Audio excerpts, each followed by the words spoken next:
Shalom saudara yang dikasih Tuhan, kita akan memulai ibadah online. Sebelum memulai ada beberapa hal yang ingin saya sampaikan. Pertama, ajak seluruh anggota keluarga untuk beribadah online bersama, lalu persiapkan hati, pikiran, dan diri kita serta berpakaian rapi selayaknya kita beribadah di gereja. Kedua, persiapkan Alkitab berikut catatan, hindari suasana yang dapat mengganggu ibadah dengan men-silent ponsel Anda. Ketiga, mari kita ikut menyembah dan mengikuti ibadah sampai selesai. Tuhan Yesus memberkati.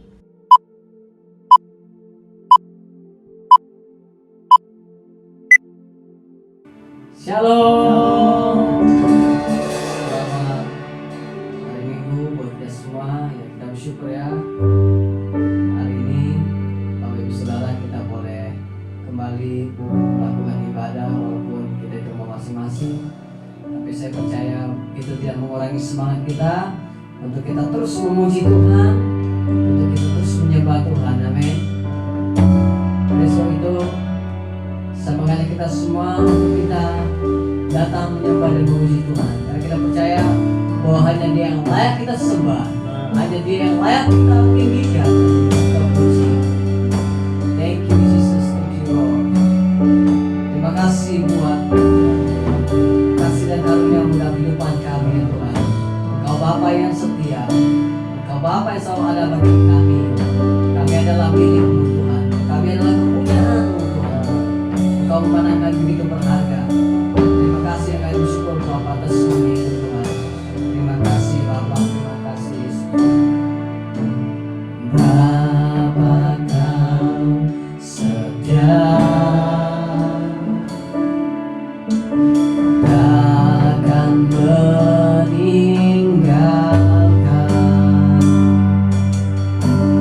dan ku percaya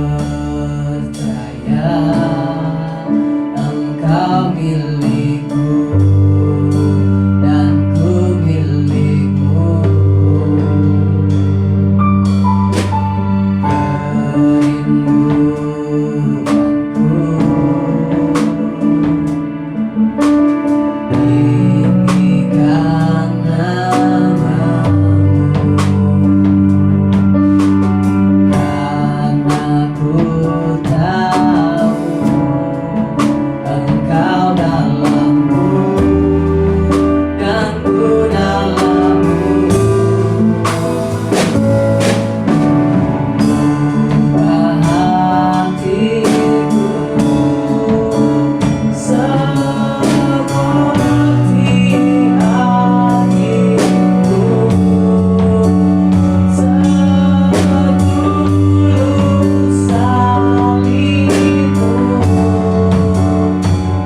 dalam kondisi apapun hari-hari ini yang kami hadapi Tuhan.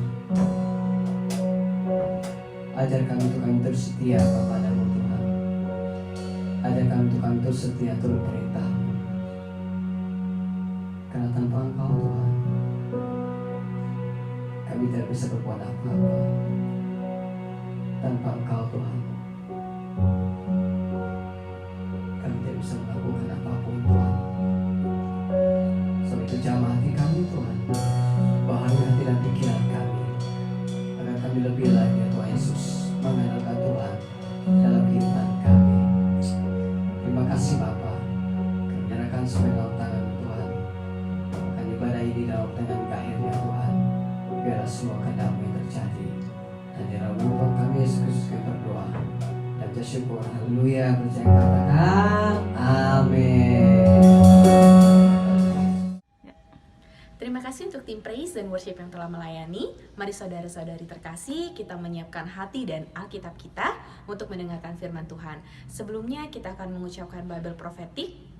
Aku percaya firman-Mu berkuasa, aku percaya firman-Mu dapat mengubah hidupku, aku percaya firman ini adalah Tuhan sendiri, aku siap menerimanya dalam nama Yesus. Amin.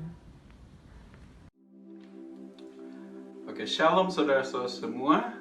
Kita bersyukur kalau pada kesempatan hari ini kita bisa berkumpul bersama-sama dalam kesempatan hari ini untuk kita ibadah mungkin secara online, tapi kita bersatu hati, kita meminta pada Tuhan untuk Roh Kudus menjamah setiap dari kita, karena kita percaya ketika hati kita rindu untuk kita datang pada Tuhan, rindu untuk dijamah oleh Tuhan, ketika kita rindu untuk firman yang memberkati hati kita, saya percaya dan kita semua percaya Tuhan mampu untuk menjamah hati kita. Dan pada kesempatan hari ini saya mau memperkenalkan nama saya Dave Andrian Sujanto. Saya adalah salah satu dari penatua untuk Shekinah Ministry di Melbourne. Dan saudara semua, adalah sebuah privilege, adalah sebuah kesempatan yang indah untuk saya bisa sampaikan firman Tuhan pada hari ini. Sebelum kita baca firman Tuhan, mari sama-sama saya mengundang kita satukan hati kita. Mari kita berdoa. Bapa, terima kasih untuk hari ini. Kami bersyukur kalau Engkau selalu menyertai kami sampai hari ini. Kami bisa ada bersatu hati di kebaktian online ini Tuhan. Bapak, kami percaya Tuhan ada di tengah-tengah kami, Tuhan ada di tengah-tengah umat-Mu, dan biar Roh Kudus menyertai setiap dari kami. Tuhan, sebentar kami akan dengar firman-Mu, biar firman-Mu yang adalah diri-Mu sendiri berbicara secara pribadi lepas pribadi untuk anak-anak-Mu, untuk jemaat-Mu Tuhan. Dan biar firman-Mu ini mampu Tuhan untuk memberkati hati kami, menguatkan iman kami Tuhan, sehingga kami terus makin hari makin menjadi serupa dengan Kristus. Kami makin hari kami makin menyenangkan hati-Mu Tuhan, dan hidup kami terus diubahkan. Terima kasih Bapa untuk hari ini. Kami bersyukur dan kami siap untuk terima firman Tuhan di dalam nama Yesus. Kami berdoa dan mengucap syukur. Amin. Amin. Saudara, saya mau undang buat saudara semua untuk ambil mungkin buku catatan saudara, buku apapun, kita mau sama-sama belajar kebenaran firman Tuhan. Saya bersyukur ketika saya dapat mempersiapkan firman Tuhan hari ini dan juga masuk di dalam renungan kita, di renungan yang baru ini, Beautiful. Saudara, saya dapatkan kebenaran firman Tuhan yang saya rindu untuk bagikan untuk kita semua, supaya setiap dari kita semua bisa terus berjalan bersama dengan Tuhan.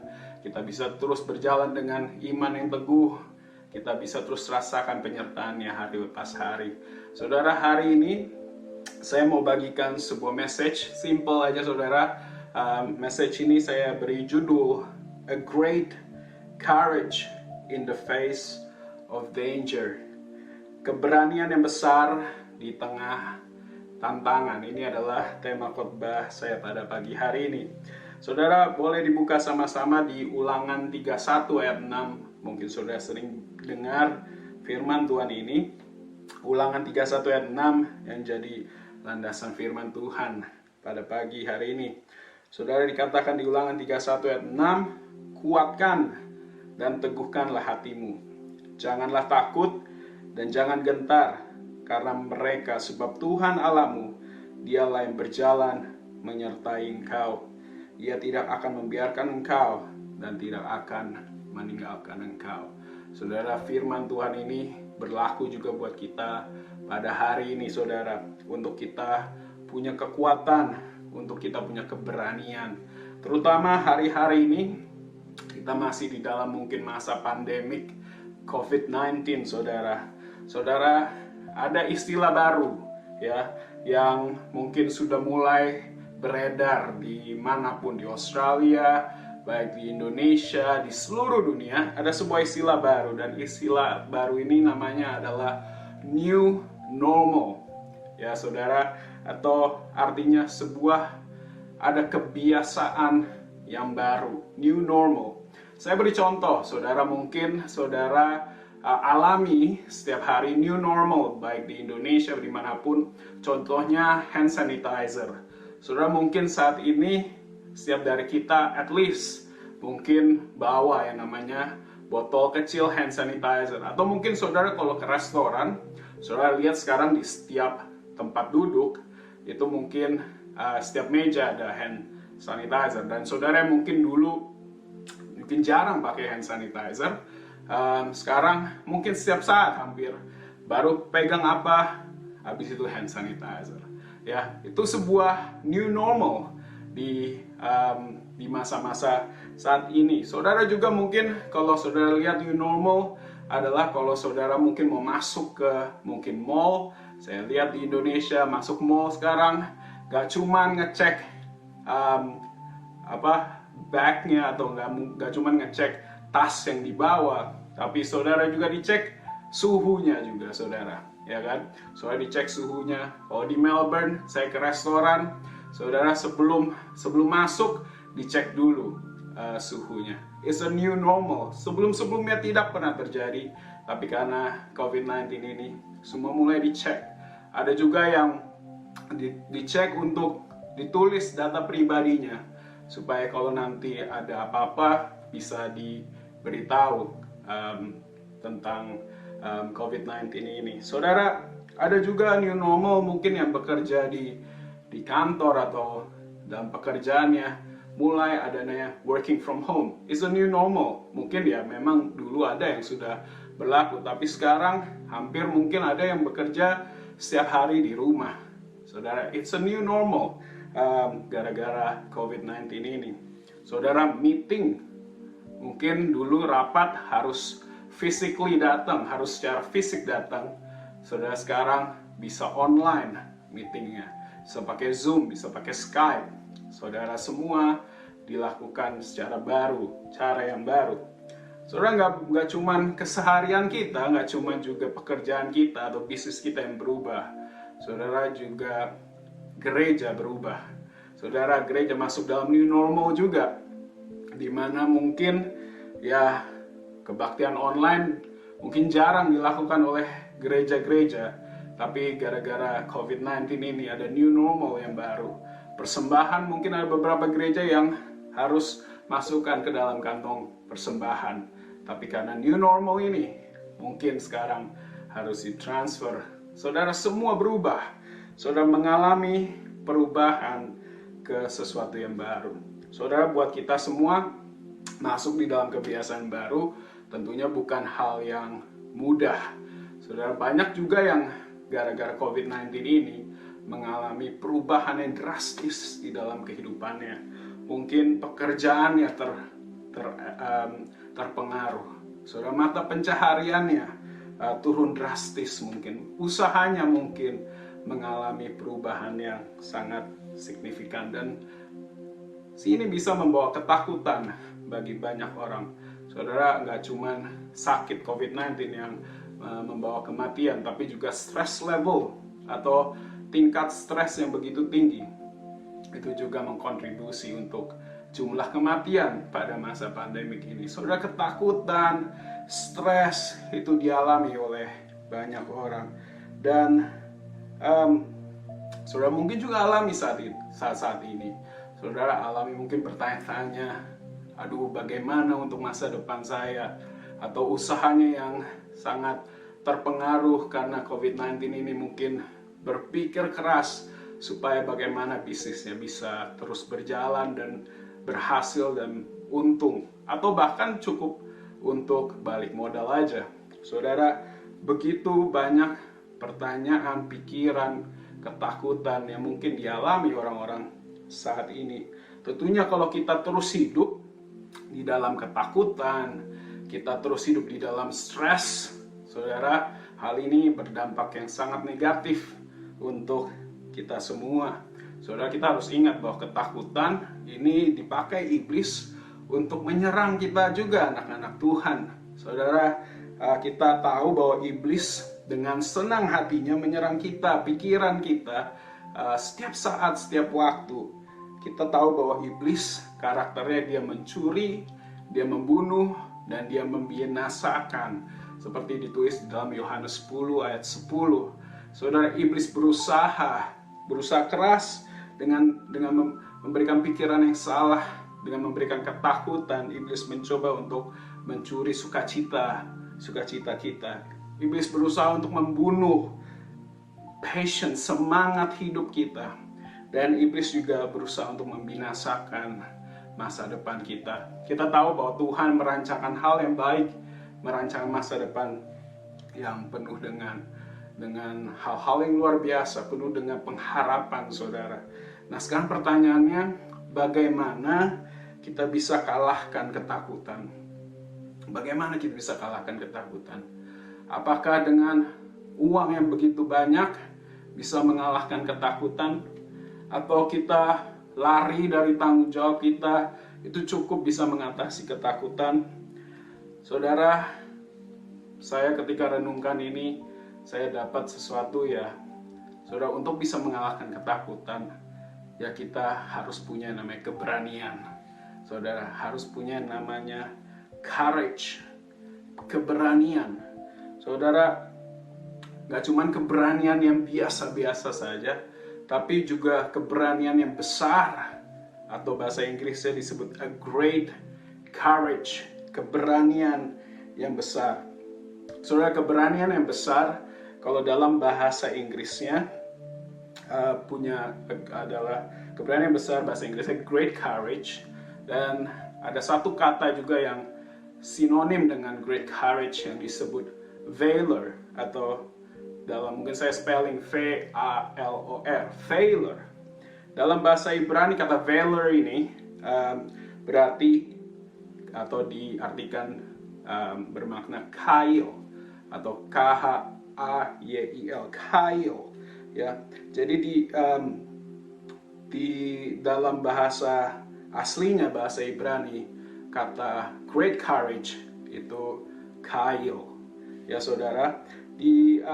Dan kata kail ini itu tidak cuma diberikan untuk bangsa tertentu atau diberikan untuk genre tertentu atau diberikan hanya untuk laki-laki saja. Tapi kata kail ini ditulis di Alkitab untuk laki-laki dan perempuan. Mungkin saudara ingat cerita Gideon.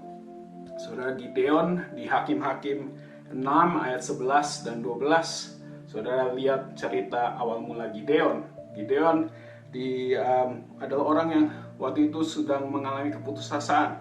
Dia ngalamin ketakutan. Dan ketika malaikat Tuhan datang, saudara, dia diingatkan bahwa di mata Tuhan dia adalah pria yang gagah perkasa, a mighty man of valor, saudara. Saudara, kata valor atau kata kail disampaikan di perikop ayat tersebut, saudara. Dan seperti tadi saya bilang, gak cuman untuk laki-laki. Kata kail ini juga disampaikan juga untuk wanita, saudara. Saudara, kalau saudara bisa buka Alkitab saudara di Amsal 31, saya juga buka Alkitab saya di Amsal 31, saudara, ayat 10 sampai 31. Kalau saudara tahu Proverbs ditulis atau Amsal ditulis oleh Raja Salomo, dan Raja Salomo menulis bagian ini dengan judul Puji-pujian untuk istri yang cakap. Ayat 10 secara spesifik, kalau saya baca adalah, istri yang cakap, siapakah akan mendapatkannya? Ia lebih berharga daripada permata. Istri yang cakap. Saudara, kata cakap ini dalam bahasa Ibraninya disebut Eshet Kail. Saudara, jadi istri yang cakap itu adalah Eshet Kail. Same Kail yang disebut untuk Gideon. Dan ini ditulis untuk dikatakan untuk istri yang cakap. Jadi kata Kail atau great courage itu nggak cuma untuk laki-laki, tapi juga untuk wanita. Dan itu untuk kita semua, setiap anak-anak Tuhan. Kita harus ingat bahwa setiap dari kita harus jadi pribadi yang berani, yang cakap, yang pintar, dan Tuhan rindukan itu untuk terjadi dalam kehidupan kita. Nah, bagaimana untuk kita bisa belajar sama-sama untuk menjadi pribadi yang penuh dengan keberanian, kecakapan, apalagi di dalam kondisi yang COVID-19 ini. Saudara, di dalam perenungan kita ke depan, saudara, kita akan belajar seorang tokoh. Tokoh ini adalah tokoh Alkitab bernama Ruth. Jadi saudara bisa buka sama-sama di buku Ruth 1 sampai 4, ada 4 pasal, dan saudara kita renungkan setiap hari nanti dalam renungan kita yang baru. Dan di bagian Ruth, kalau saudara bisa buka di Ruth 3 ayat 11, saya mau tunjukkan bahwa ada kata Kail yang dituliskan lagi di buku ini. Dikatakan Ruth 3 ayat 11 bahwa oleh sebab itu anakku, ini berkat ini disampaikan kepada Ruth, ya, janganlah takut, sebab apa yang kau katakan itu akan kulakukan kepadamu. Setiap orang dalam kota kami tahu bahwa engkau seorang perempuan yang baik-baik. Nah, kata perempuan yang baik-baik ini adalah Kail, Eshet Kail. Jadi dalam perenungan kita saat ini, saya mau bawa kita untuk belajar dari tokoh Ruth, atau dalam perenungan kita juga akan belajar dari seorang tokoh yang namanya Ruth. Siapa Ruth? Saya berikan sedikit summary, saudara. Ruth lahir dari bangsa Moab. Bangsa Moab yang merupakan sebenarnya adalah bangsa yang tidak berkenan kepada Tuhan. Asal mula bangsa Moab itu, kita mundur ke Kejadian 19 ayat 30 sampai 33. Bangsa Moab adalah bangsa yang lahir dari hasil hubungan Lot dan 2 anaknya. Saudara, tentunya hubungan itu tidak berkenan pada Allah. Hubungan antara ayah dan anak itu bukan hal yang berkenan pada Allah. Saudara, di Ulangan 23 ayat 3 secara spesifik dikatakan oleh bangsa Moab tidak diperbolehkan masuk ke dalam jemaat Tuhan. Jadi bangsa Moab adalah bangsa yang tidak berkenan kepada Allah, dan Ruth lahir dari bangsa Moab. Saudara, siapa Ruth? Ruth, kita kalau nanti saudara baca, Ruth itu bertemu dengan keluarga Elimelech dan istrinya yang bernama Naomi, saudara, dan akhirnya Ruth menjadi menantu dari Naomi. Ruth menikah, namun di dalam kehidupan yang Ruth alami kesulitan yang begitu besar. Gak cuman secara saat itu penuh dengan kelaparan, saudara. Ruth mengalami tantangan dalam kehidupannya. Kalau saudara baca di awal, nanti saudara lihat bagaimana Ruth setelah menikah dia harus kehilangan suaminya, merupakan satu pukulan yang besar, saudara. Nah, saudara, nggak enak tentunya ya untuk baru menikah berapa tahun lalu ditinggal oleh suaminya. Saya pribadi, saya ingat baru kemarin ketika saya dan istri saya biasanya kita kalau pimpin komsel berdua. Nah, cuman kemarin kebetulan istri saya lagi sakit, jadi yang pimpin komsel adalah saya sendiri. Dan saya alami bahwa memimpin sendiri kayaknya kurang sesuatu gitu, karena saya butuh istri saya untuk support saya. Jadi kalau suami istri ini lagi duduk sebelahan, boleh kasih tahu ke pasangannya, bilang aku butuh kamu say, gitu ya. Saudara, Ruth alami kesulitan yang luar biasa. Tapi kita kalau melihat, membaca buku Ruth di masa sulit itu, dia tidak menyerah. Ruth, dia tidak ragu-ragu untuk banting tulang. Dia harus bekerja, mungkin bekerja sesuatu yang dia belum pernah lakukan sebelumnya. Saudara, Ruth di Ruth 2 ayat 2, dia memungut bulir-bulir jelai. Mungkin bagi Ruth itu juga sebuah pekerjaan yang nggak cuman keras, tapi pekerjaan yang mungkin dia malu untuk lakukan. Tapi Ruth begitu rajin. Ruth rajin bekerja. Walaupun masa sulit, dia tidak ragu untuk dia banting tulang. Saudara, di Ruth 2 ayat 7, Ruth dikatakan begitu rajinnya Ruth, sampai dikatakan Ruth sibuk dari pagi sampai siang, sampai sore, ia bekerja tidak henti. Saudara, coba tanya kiri kanan sebelahnya, katakan, kamu rajin gak kayak Ruth? Gitu. Masa-masa sekarang kita boleh lihat Ruth begitu rajin walaupun kondisinya kondisi yang sulit. Saudara, terus kalau saudara baca pribadi Ruth adalah pribadi yang setia. Saudara, dia disuruh sama mertuanya Naomi untuk udah pulang aja, tinggalin. Tetapi Ruth setia bekerja, dia rajin bekerja. Akhirnya saudara, dia bertemu dengan pribadi yang namanya Boaz. Boaz ini adalah orang yang kaya, orang yang terpandang. Dan akhirnya Ruth ditebus, keluarganya ditebus. Dan Ruth akhirnya menjadi istri Boaz. Dan sebenarnya kalau saudara baca lagi, saudara, dari pernikahan Ruth dan Boaz lahirlah seorang anak yang bernama Obed.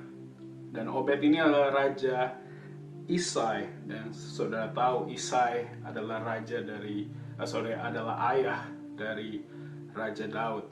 Dan dari keturunan Daud kita tahu lahirlah Yesus.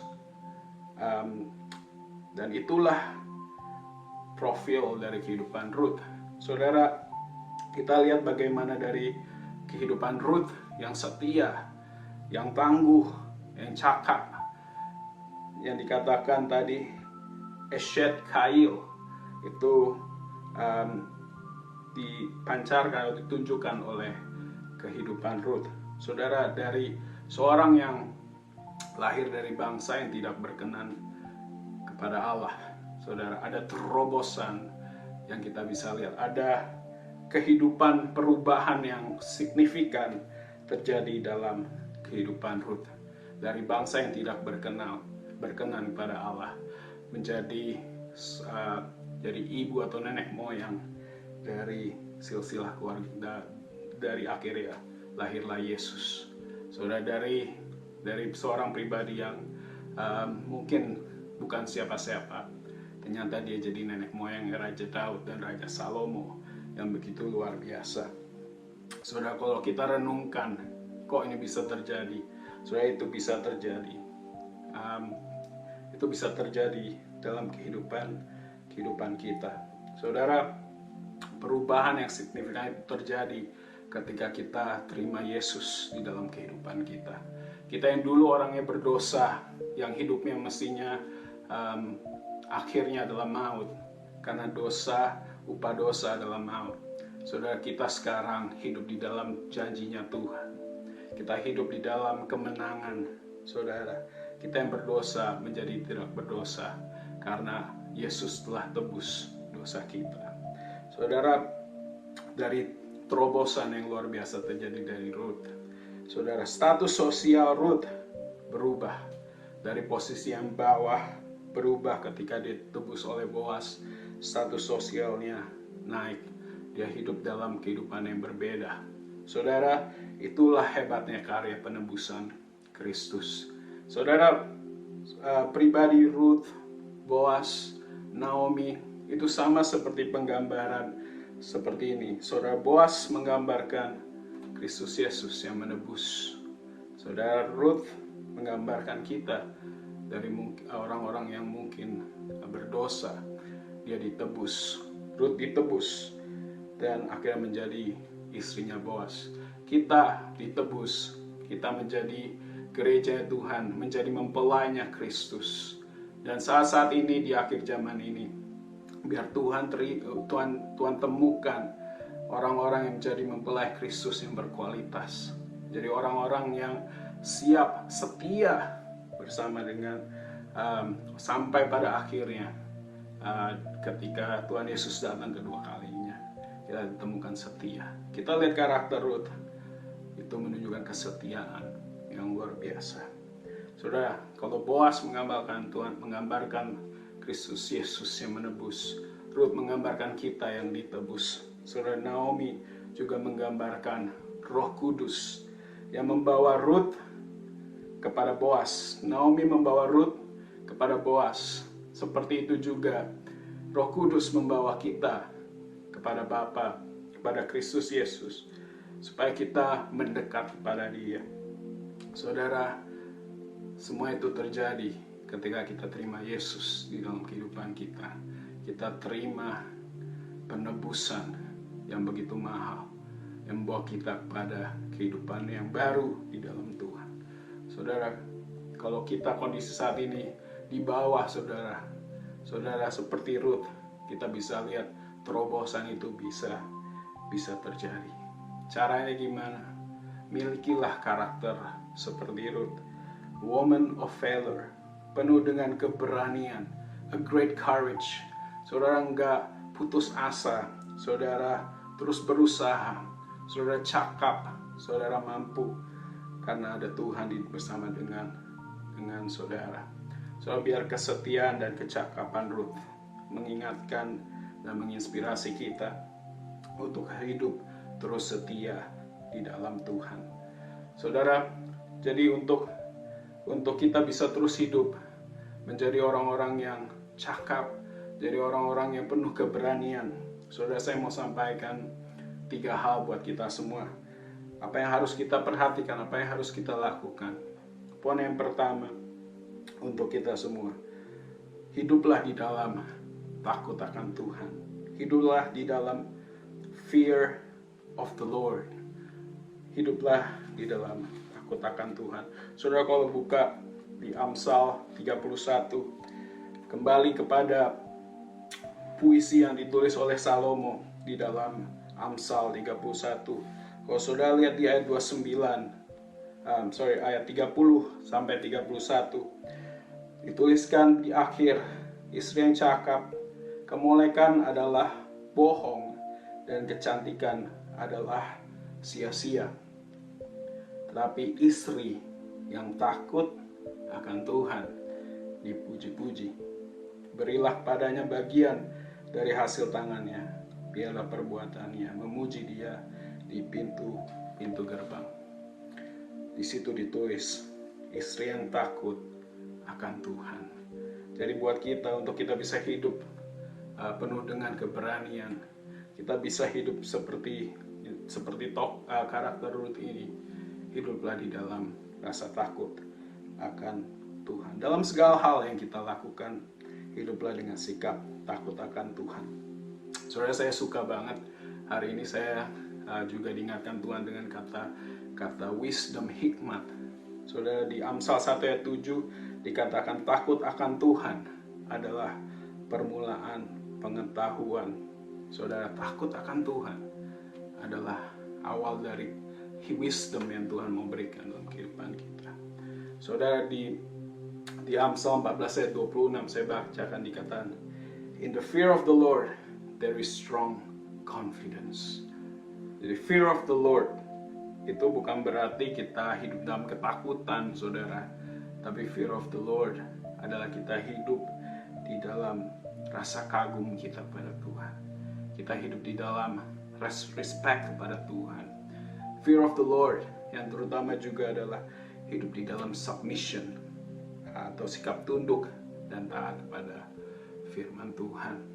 Saudara, itu yang pertama.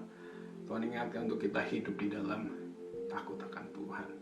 Yang kedua, kita hidup di dalam keintiman dengan Tuhan. Saudara, di gereja Shekinah, salah satu nilai yang kita terus ingatkan untuk setiap dari jemaat, setiap dari pelayan Tuhan, untuk hidup intim di dalam Tuhan.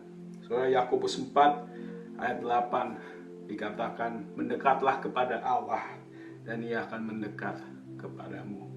Saudara, permasalahan di zaman ini, zaman sekarang adalah banyak orang-orang Kristen yang pengen dapat berkatnya, tapi tidak mau untuk hidup intim di dalam Tuhan. Saudara, Tuhan cari orang-orang yang setia. Tuhan cari orang-orang yang mau terus intim dengan Dia. Dia mau curahkan isi hatinya untuk kita semua.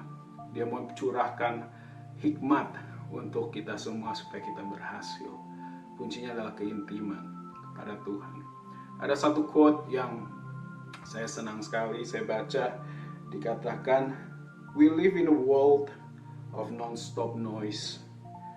Do you ever stop long enough to hear God?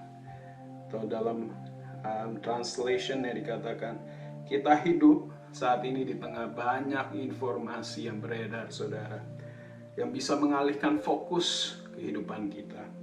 Tapi apakah kita pernah berhenti untuk mendengar suara Tuhan?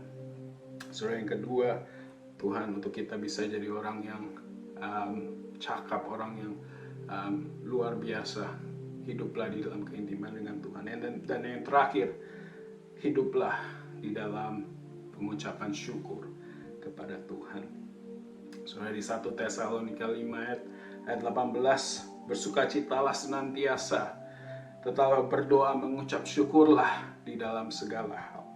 Sebab itulah yang dikehendaki Allah di dalam Kristus Yesus bagi kita semua, bagi kami. Saudara, Tuhan punya satu kehendak untuk kita juga terus bersukacita, kita mengucap syukur kepada Tuhan. Tuhan dalam segala hal mengucap syukurlah kepada Tuhan. Saudara, ini firman yang saya mau sampaikan buat kita semua, biar sama-sama kita terus bangun kehidupan kita pada Tuhan. Kehidupan yang penuh dengan rasa takut akan Tuhan. Fear of the Lord. Hiduplah dalam keintiman dengan Tuhan. Dan hiduplah di dalam pengucapan syukur. Sehingga kita jadi mempelai Kristus yang setia sampai pada akhirnya. Saudara, mari kita sama-sama bersatu hati kita. Mari kita berdoa. Tuhan, terima kasih untuk firman-Mu. Kami bersyukur Tuhan untuk kebenaran yang Kau sampaikan. Dan kami rindu Tuhan untuk kami punya keberanian yang begitu luar biasa Tuhan. Ketika kami hadapi masalah, tantangan di dalam kehidupan kita, kami semua Tuhan bisa berhasil untuk menjadi pemenang. Karena kami punya keberanian yang sumbernya daripada-Mu Tuhan. Dan hari ini Tuhan, biar Engkau curahkan Tuhan keberanian itu Tuhan untuk setiap dari anak-anak-Mu.